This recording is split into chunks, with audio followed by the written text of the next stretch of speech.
In this Diablo 4 Spiritborn leveling build, I'll teach you how to make an easy to play and powerful build with few gear requirements, good damage, and excellent growth to carry you all the way to Torment 1. This build is fun above anything else, and you'll love its fast-paced feel. It's not the most optimized or perfected build because I tried to make sure it would work even if you don't have the right equipment, so that you can be flexible in how you approach it. I used this build during my first expansion journey during the review period, which means I didn't have any materials, aspects, or anything at all unlocked, so I got to experience the game and expansion like a completely new player would. I completed content with ease, cleared level 20 pit to unlock Torment, and was able to amass Paragon points without using them while I checked out all activities. I could complete Torment 1 Nightmare dungeons, Hell Hordes, and even had a run of the Undercity without progressing into Legendary Templars. I want to note that you'll see I have many unused Paragon points in this video, that I did not use any until I moved on to the endgame build, which we will be publishing shortly. I chose the Jaguar Spiritborn because I love cats. People who follow us know we have 7 of them, so this was a no-brainer for me. It also really appeals to me as this is a critical and attack speed line, which are always fun because they're engaging to play.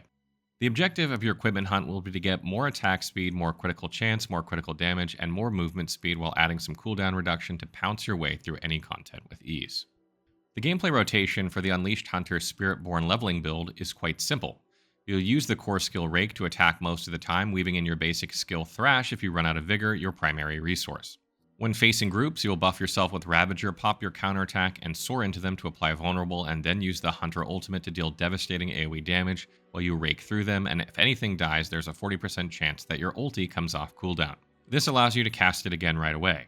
Most of the time, most enemies die, so you get to repeat this loop about 3 times before you're caught in a cooldown, so it's excellent for clearing mob-dense content like Hell Tides, Hell Hordes, Nightmare Dungeons, and the new Undercity, the Pit, and of course, regular content. The only disclaimer here is that Soar is very hard to aim on controllers, so you may fly off the screen a few times until you figure out how to position yourself. Keyboard and mouse users will have no issues. So let's move on to the skill distribution for this build.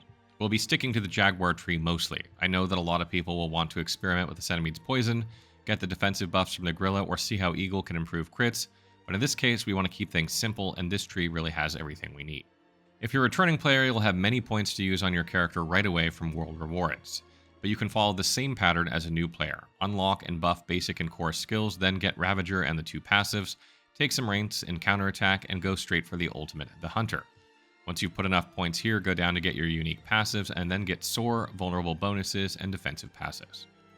The idea of your skill allocation is to max out your core attack to deal AoE damage and reduce cooldowns. As you progress, you'll unlock Ravager that gives you a buff, and then get counterattack to boost your dodge chance and its enhancements to boost your critical damage for up to 30%. I continued down this tree rather than get other passives as I wanted to get to the ultimate ASAP, so we'll take Potent and Furnace next, which are damage and critical buffs. Then we finally arrive at the Hunter and its enhancements before going down to collect the key passive, Adaptive Stances. This is an important point as this stance makes it so that every skill type you cast gives you a specific buff. The Jaguar skills will give you 30% attack speed, which is glorious. We'll now also unlock the Eagle skill Soar, and this will mean that when we cast the Eagle skill we briefly get 30% movement speed, but when you return to Jaguar, you get 50% to all core attributes. This means that you want that Eagle off cooldown as soon as possible, as you're going to get a huge buff to your stats whenever you do that rotation. Once you have Soar and its enhancements, you can apply Vulnerable reliably, and we'll take several passives to improve damage versus Vulnerable, and finally we'll boost our ultimate spam by giving ourselves bonuses to life regen and Unstoppable, as well as extra damage while unstoppable. All of this together with Ferocity should be giving you a great boost to attack speed and making it so you can easily move through anything in your way. You can adapt these options as best suits the gear you've gotten and your overall playstyle, as long as you make it so you have a source of Vulnerable, a way to heal, and enough damage so that your ultimate can cooldown reset itself. When it comes to Spirit Hall choices, I tried several mixes for the Spirit Hall, but I eventually found that doubling down on Jaguar was the best choice for me, as I won't be casting many other skills. I also did some experimentations and found that skills from Runewords don't count for the Adaptive Stances bonus, so it made more sense to stick to Firecat. The Jaguar will give you a damage boost after repeatedly attacking with Jaguar skills, and using it a second time in your Spirit Hall will allow you to have more Ferocity and give you +1 Ferocity when you kill an enemy or damage a boss, keeping you pretty much permanently maxed if you're moving fast. Next, we'll take a look at legendary aspects, Runewords, Affixes, and Tempering. Equipment is the most important part of any Diablo 4 build, but because it is random, it should not stop your leveling build from being able to progress through content. With this specific Spiritborn build, the skill distribution is powerful, and you can be very unoptimized and progress when it comes to gear, but you can look at the gear recommendations to see what you should be looking for when you sort through all the gear you're picking up. You'll notice in my footage that my gear is very far from perfect, as I didn't have all the manuals or materials to reroll tempers and farm, yet it still worked fine for progression even into areas I should not have been in, Torment without any Paragon points for example.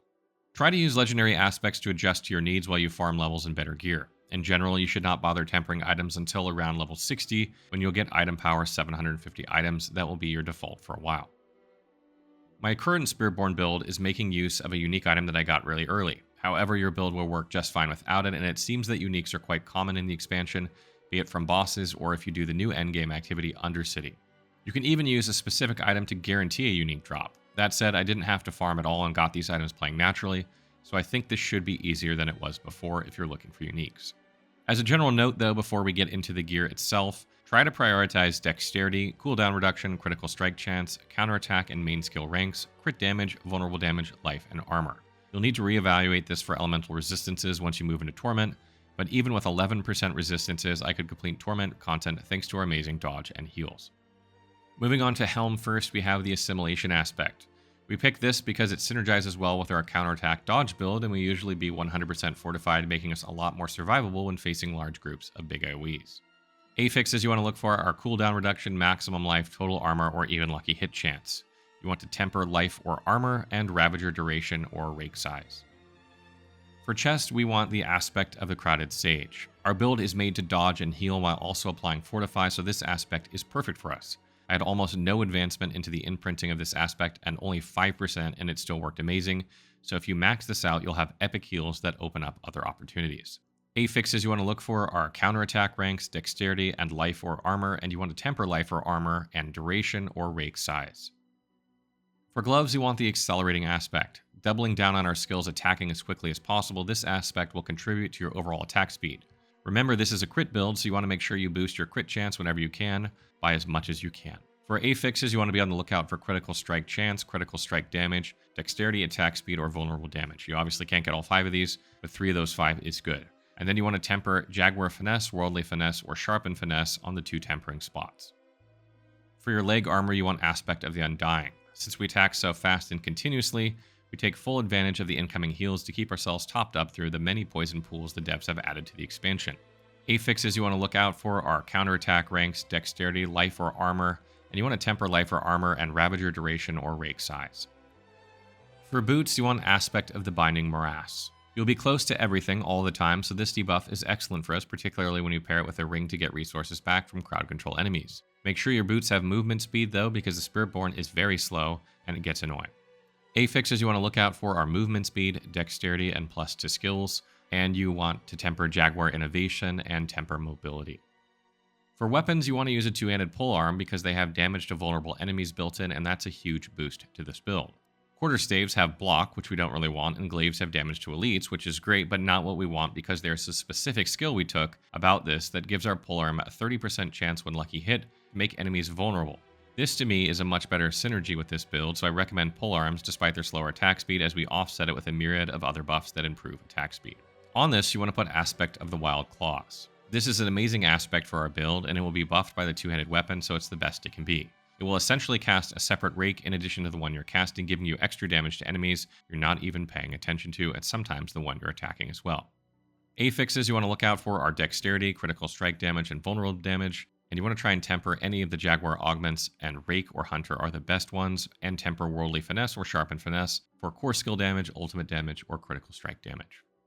For Amulet, you want aspect of Plane Powers. This aspect will give you a special circle underneath where you stand, and staying within it will buff your damage and keep your ferocity from going down. Later on, when we get Paragon points, it will also reduce your incoming damage by synergizing with the ritual glyph. Affixes you want to look out for are critical strike chance, cooldown reduction, attack speed, or plus ranks to passive skills. You want to temper Sharpen Finesse for core or the Hunter, and temper Jaguar efficiency for Hunter cooldown reduction. For your first ring, you want aspect of Alacrity. We'll be constantly on the move, and we want to have counterattack up as much as possible, so this is a very good aspect to have. You can swap this for something else if you feel you want to squeeze out a bit more damage, or you want to get more resource generation back. Affixes you want are critical strike chance, attack speed, and plus critical damage or vulnerable damage.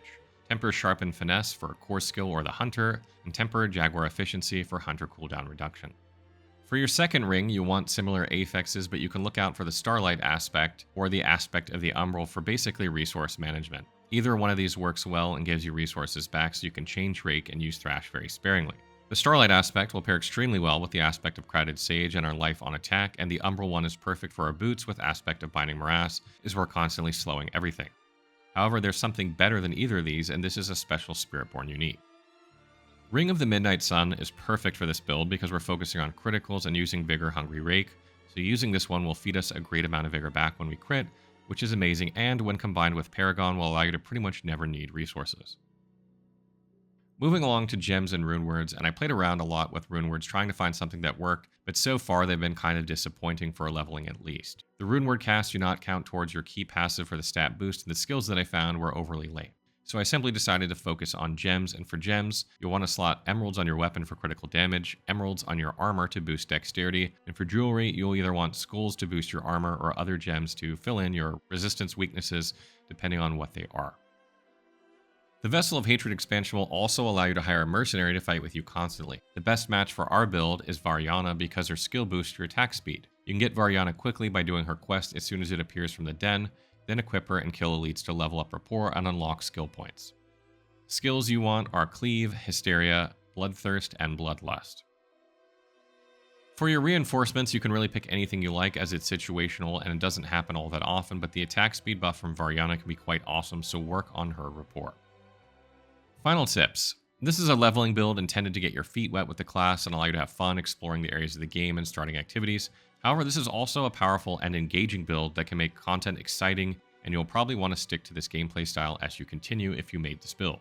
I'll be releasing a higher level version of this build with actually optimized gear, aspects, and progression aimed at completing the new activity, the Dark Citadel, that is a new and unique mode full of raid mechanics that you're probably unprepared for. Your Torment progression will be heavily based on finding ancestral gear with greater affixes that matches the right bonuses and gives you the right amount of resistances while not nerfing your damage, while you hunt for the legendary manuals so you can temper the best stuff in. If you want to continue this build and begin your Paragon progression, you'll want to work toward these boards and glyphs: the Sapping Board, Bitter Medicine, Revealing, and Infighter. These boards have useful blue and yellow nodes such as damage to close enemies, healing received, or damage versus crowd-controlled enemies. You also want to get as many elemental resistance and damage reduction nodes as you need to counter the negative effects of Torment. Glyphs-wise, you want to look out for Ritual, Hone, Innate, Turf, and Wildfire, as these are all really good for this build. In general, the Spiritborn is an incredibly versatile class, and you can build it so many ways, there's almost no wrong way to go about it. So feel free to try out things as you level, and make sure you run the Undercity with the offerings to trigger a guaranteed unique drop, so you can experience the game-changing effects that uniques can have on your build.